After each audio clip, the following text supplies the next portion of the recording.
Matilde Landa Baz nasqué en Badajoz el 24 de juny de 1904. No fou batejada, cosa que en l'època era inusual. Procedia d'una família acomodada i culta, molt vinculada a la institució lliure d'ensenyament. El seu pare, Rubén Landa Coronat, havia sigut un destacat dirigent republicà de la zona. Matilde passà la seva infantesa i adolescència en Badajoz, on va estudiar el batxillerat, perquè ni tan sols les famílies burgeses liberals assumien facilitar l'educació superior de les dones, explica que son pare posarà objeccions a que estudiara el batxillerato en Madrid. A finals de 1923, mor son pare i amb el títol de batxiller en les seues mans, Matilde es va traslladar a Madrid amb la fi d'emprendre estudis universitaris de ciències naturals. El pas per la universitat va consolidar el seu compromís amb les idees progressistes i republicanes.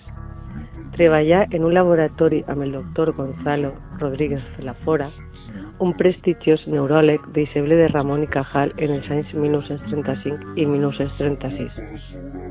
Amb l'arribada de la República, Matilde optà per involucrar-se amb el procés de canvis que vivia el país.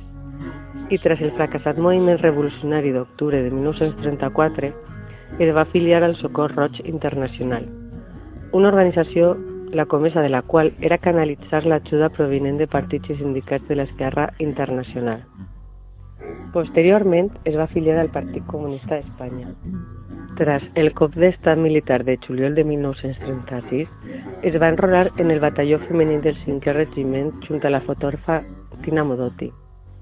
Des del Socors Roig col·laborà en la formació d'una potent estructura sanitària de l'exèrcit del centre. Se li va encomanar la inspecció de colònies infantils i l'evacuació d'infants en Màlaga en febrer de 1937, una mesura que ella també patí quan en 1938 la seva pròpia filla va haver de ser evacuada a la Unió Soviètica. En aquest mateix any va formar part de la secció d'informació popular del subsecretariat de propaganda del govern republicà.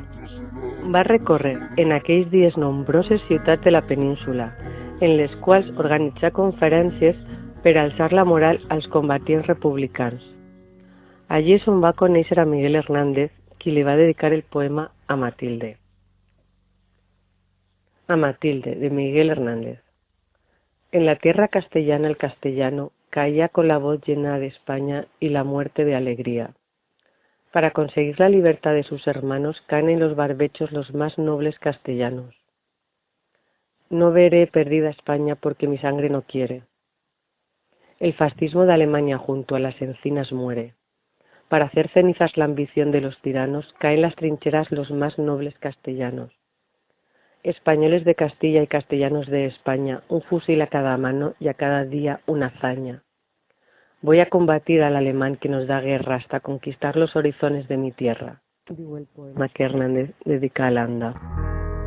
Amb la victòria de l'exèrcit de Francisco Franco sobre la República, Matilde fou l'encarregada per la Secretaria Política del PC d'organitzar el Comitè Provincial del Partit Comunista en Madrid, davant la imminent entrada de les tropes franquistes. La celeritat amb la qual va ser posat en marxa aquest comitè i la falta de mitjans que va patir demostren l'extrema improvisació amb la qual el PC va escometre els inicis de la clandestinitat. De fet, fou ràpidament desarticulat per la policia. El 4 d'abril de 1939, Matilde va ser detinguda mentre preparava la fugida de dos companys del partit. Després de ser sotmesa a un consell de guerra, va ser condenada a mort. Abans l'havien oferit eixir lliures i es renegava públicament del PC. Ella s'havia negat. No bastava amb vèncer, calia humiliar i convertir als derrotats i derrotades. El 26 de setembre de 1939 ingressà en la presó de Vendes, on romanien al voltant de 10.000 preses. Des de dins, amb el permís de la directora de la presó, companya de la residència d'estudiantes, muntà l'anomenada oficina de penades, una màquina d'escriure en la seva cel·la. Així va emprendre una frenètica activitat en defensa de les condemnades a mort, com ella. Va redactar instàncies, peticions d'indult, etc., amb un sol objectiu, salvar d'una mort segura a les seues companyes de presó.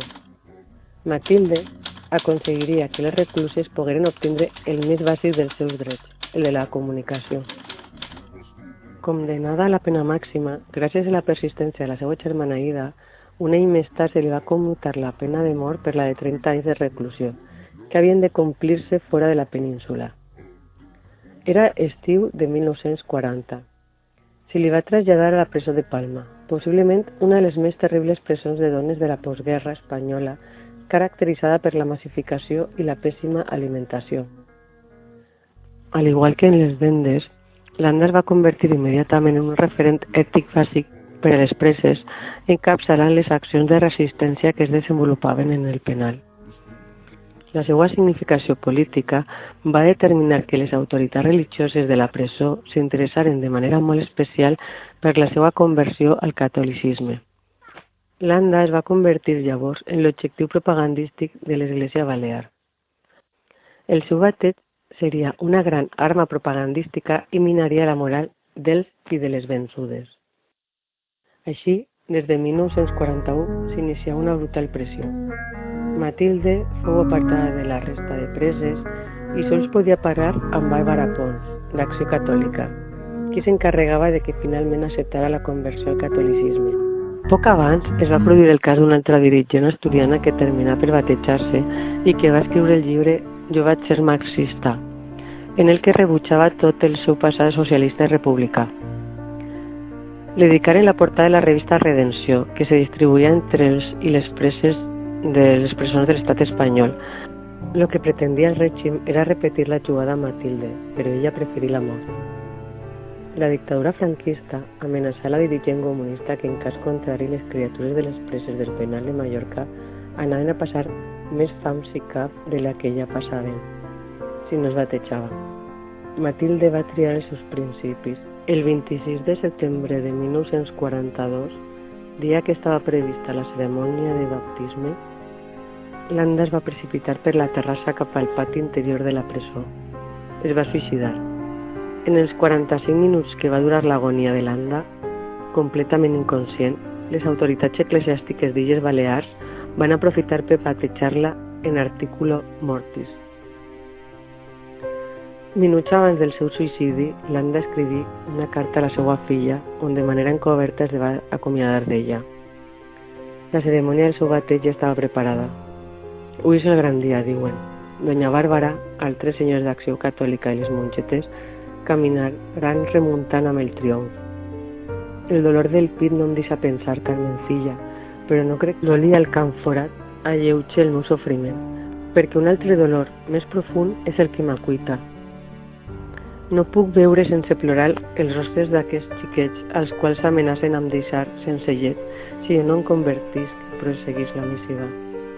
Tu saps, Carmencilla, lo molt que em preocupen els xiquets, els més desgraciats, amb els seus cores tan sensibles i tan a la mercè dels capritxos dels majors.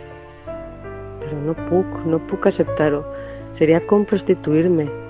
Ai, aquests xiquets, serà el meu capritx? A sobre sóc jo. Espero que em continues volent i que recordes de mi malgrat el que conten, malgrat el que faré, que tu, la meua xiqueta, la meua xiquitina i estos pobres xiquets em perdoneu. Va escriure Landa abans del seu suïcidi en una carta que recull Antonio Tugueres en l'obra Víctimes invisibles. La recuperació de la biografia de Matilde Landa es va iniciar en la dècada de 1970 a càrrec de la seva filla Carmencita, que es va moure a l'entorn de les antigues preses. Carmen va ser una xiqueta de Rússia, després va anar a Anglaterra, Mèxic i Txecoslovàquia. No sabia quasi res de la seva mare perquè quasi no l'havia coneguda, però tenia les cartes que l'enviava la seva mare des de la presó quan era una xiqueta. Carmen López Landa recorda com es va enterar de la mort de la seva mare quan tenia 11 anys a través d'un article del diari Espanya Popular del PC de Mèxic on apareixia un titular: Matilde Landa, altra víctima del franquisme. Es tractava de la meva mare, però el mateix titular mereixen totes les víctimes anònimes que donaren la vida pels seus ideals, per la república. També a les que no moriren, però varen patir tota classe d'espants. És una cosa que sempre he portat clavat al cor.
vida con aspereza de balas y cárcel, sentida por todas como parte importante de anhelos cercanos, de libertad y coraje.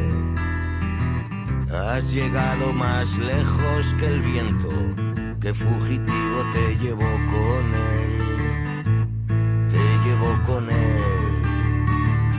Matilde Lamba, republicana, no pudieron colgar de tu pecho ni crucifijos ni sotanas. Matilde Lamba, republicana, no pudieron colgar de tu pecho señales amargas.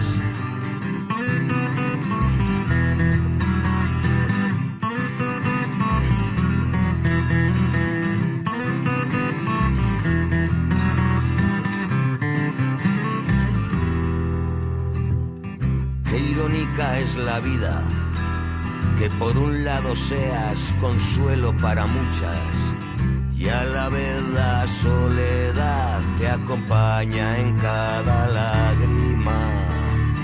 Cuando inventas conversaciones con tu pequeña niña, que en casa continúa esperando a que regreses, a que regreses. Matilde Lamba, republicana, no pudieron colgar de tu pecho ni crucifijos ni sotanas. Matilde Lamba, republicana, no pudieron colgar de tu pecho señales amargas. Matilde Lamba,